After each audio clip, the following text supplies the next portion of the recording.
One of the first port of call to development is in any society or nation is education, and with literacy, wealth creation, and national stability being the outcomes. In Nigeria, about 10.5 million children aged between 5 to 11 years are not in school, and this is according to the UNICEF, a huge challenge for the country. Education is not limited to school, but also critical thinking, problem-solving skills, creativity, digital literacy are some of the tools that aid development in today's world. But how many people have the opportunity to learn some of these everyday skills? I've got joining me via Zoom and is the National Director, Center for Real Impact International and lecturer, Veritas University, Dr. Tosin Olushola. Thank you so much for joining us on TVC Breakfast. Education is something that we really love to talk about, but some of us do not even want to get into it. But tell us about the correlation between education and national development, especially in these our own reality. Thank you very much for having me. Certainly, I'm very much appreciative of your opening remark, linking, education, to the development challenges that nations face. I think it is quite obvious and clear that there is, a direct, correlation between education and the level of development in a country. As a matter of fact, it is, worthy of note that the level of development in any country is directly proportional to the system. So countries as developed as our educational system.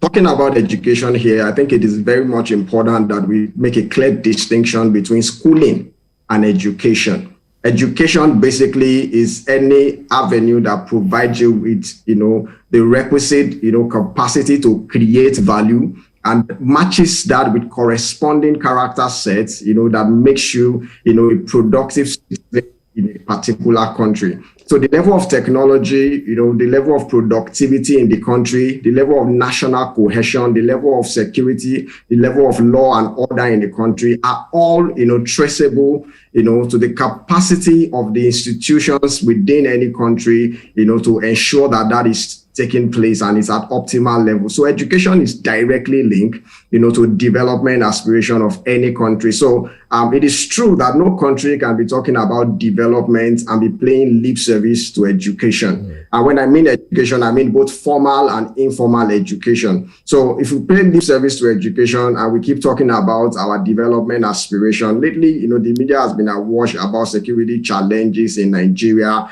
Not only is Nigeria hosting, the largest number of out-of-school children, in the world, we also have some of the largest number of poverty rates in the world. As a matter of fact, the last Human Development Index, released in 2019 by United Nations Development Agency, UNDP, ranked Nigeria as 161 out of 189 countries, and one of the major indicators that goes into the computing that index is education. It's just a composite index comprising education, health, and per capita income. So to answer your question directly, of course, there's a direct link, between the level of education in any country and the development of that country. All right. Today, we've got different challenges of, talking about various issues, including terrorism, discrimination. We've got global warming. We've got poverty and gender inequality. We've got child molestations, immoralities, and so on and so forth. And what have you? So it then begs the question as to whether education or these are an offshoot of inadequate education in this part of the world. Because look at Nigeria compared to developed countries, you tend to imagine how rapidly they are developing. And then you now come back to Nigeria, you say, in Nigeria and some other part of the country, are all of these problems an offshoot of inadequate education, so to speak? Yeah, thank you very much. Absolutely. The problems we face, big challenges in security, if you call it, the degrading value system, call it weakening institutions, all the development challenges we face, talking about infrastructure, our inability to add value to our own, primary products, all of these challenges, are symptoms, essentially. They are symptoms of the deficit, of the debt, of the inadequacies, of the, lapses associated with the structure of our education. Now, talking about education for us and linking it to development, I think it is very important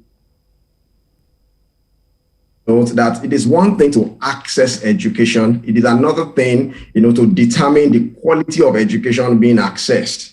If we talk about out-of-school children, that's, a large population of young people, the future of Nigeria, that is not even given the privilege to even access education.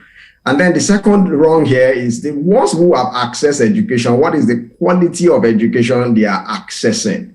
I think the conversation around the quality of education, has not been made prominent enough because, of course, we have issues relating to funding, education, and a whole lot of, other challenges, ASU strike, primary school teachers, not having the requisite skills, secondary education, not meeting up to standard. So trust me, the idea of developing a country, in terms of industrialization, you need the right set of education to even evolve the technology in the first place. One of the major challenges we are facing here is that most of the technology that is even needed to begin to jumpstart our own economy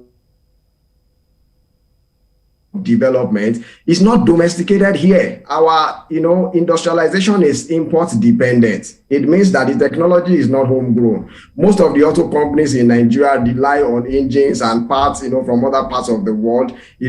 Our industrial process depends on machinery and inputs from abroad. Most of the institutions that seem to have some semblance of functionality also depend on manpower and input, from abroad. So how are we linking our educational system to our development process? I think there's a complete disconnect, between the need of our country, and the educational system that we are evolving. And I'm saying this because how do you explain, the fact that in terms of demand, we have huge demand, as a country for food, for clothing, for healthcare, for quality education. And in the same vein, we have a lot of graduate unemployment. So it's one thing to talk about out of school children. So how do we explain graduate unemployment or what, industry of our right? Then means that the skill set we are even learning in our schools, is not even meeting the needs and aspirations.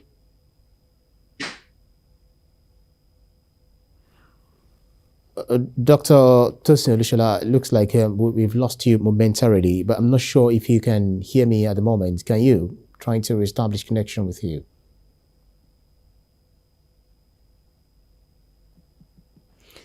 Dr. Olushola, we've been having a conversation with Dr. Olushola, the National Director, Center for Real Impact International, and also lecturer Veritas University. He's been talking about the issue of, the education inadequacies in the country, where a lot of looking at the bridging the gap between the education in the country and development, because it's also believed by so many experts that when we have adequate education, we've got up-to-date curricula, it's all of these things all together are really going to help people, the students, the up-and-coming adults that we're having, ensuring that the country develops to an enviable pedestal. So looking at how all of this come to play, and the ASU, and the ASU problem that we also have, being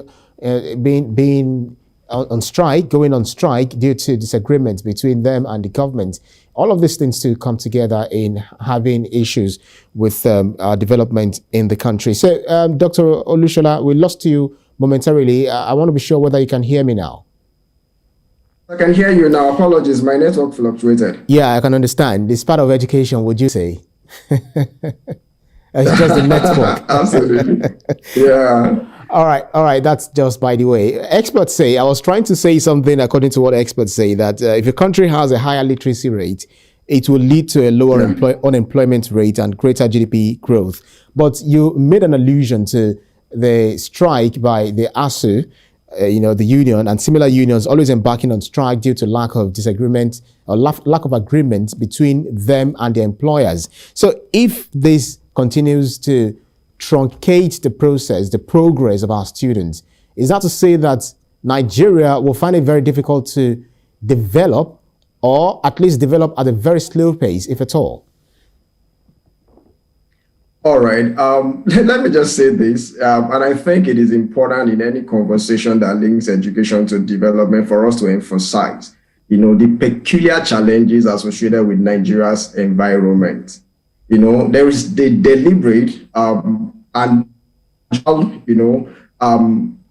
privatization of educational institutions in Nigeria, and the moment we make education a private good such that only those who have money can afford it, we have not just witnessed challenges. In fact, we are sitting on a time bomb, that just takes time, to explode.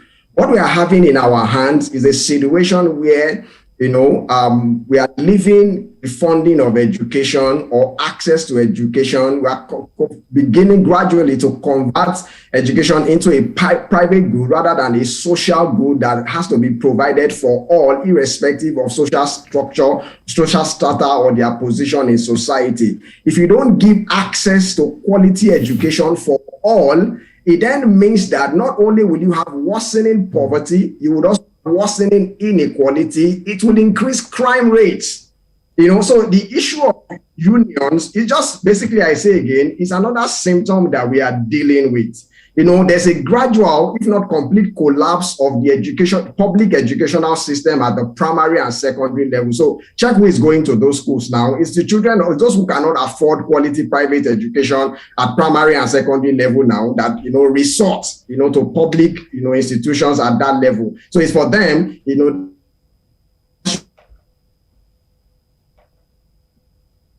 quality education that don't have education at all. What we are doing is that we are disenfranchising a whole chunk of our population when it comes to access to quality education. And there's a gradual trajectory, to move into that same policy system at the tertiary level. So ASU perhaps is just trying to fight, at that level that we don't degenerate beyond the level we already are. At this level, we're already at the lowest ebb when it comes to the quality of education in Nigeria. We cannot afford to go in the same direction. Trust me, it is better you educate a people, provide them with the requisite skill that make them productive citizens in society. If you don't do so, guess what? You have more criminals. You will not be able to travel in your road. We'll continue to, Right. Have you ever asked why even the public officials in Nigeria don't trust our educational system, our health system? That is because the recruitment process, even for our teacher, is very faulty. The funding mechanism educational system is very faulty. We cannot afford to ensure that our education system degenerates to the extent that only those who can afford it, only the rich will be able to access quality education, and the rest of society will wallow with whatever it is that is left as remnant. Dr. Olushola, what would you then say? What would you then say about, in this day and age, we have students of secondary school and tertiary level who are going into, internet scams, they're involved in internet scams, advanced fee fraud and all that because of their access to the internet and things that they do on their phone, on their laptop. Some don't even sleep. They will say they are browsing overnight, but then what they're doing mostly is, involving themselves in, criminal acts. So what would you call all of this? And then we've also got those who call themselves Yahoo Plus or something, getting into ritual, in all of those things. So what would you say is responsible for this? Lack of education, would you say? Well, I think this is a conversation we need to have at a holistic, level. Now, addressing the issue of criminality generally, whether it's kidnapping or Yahoo or internet fraud or scam, right? It just points you to the direction of the fact that, first, people will seek survival. That's the lowest level everybody wants to be. People will go to any length, to survive.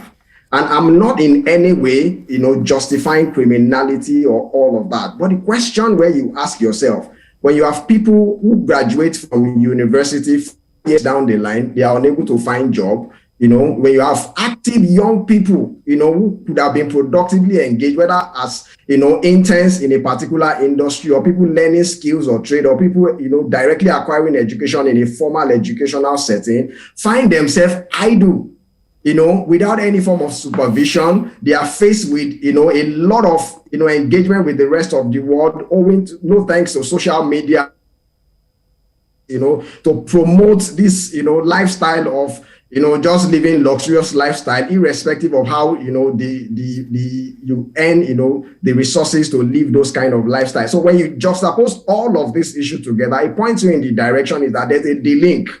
Now, an educational system is not linked directly to productivity. So we are talking about access for those who don't have access to education. How then do we, position those who already have acquired the so in quotes education, but are not productively engaged? Now, if you don't engage people productively, of course, they will find another alternative. They will engage themselves in criminality. They will engage themselves in crime, whether it's cyber crime, whether it's kidnapping. Okay. So really, that being said, yes. Dr. Tosin, let me quickly, because of our limited time now, let me quickly cram this question into this short time.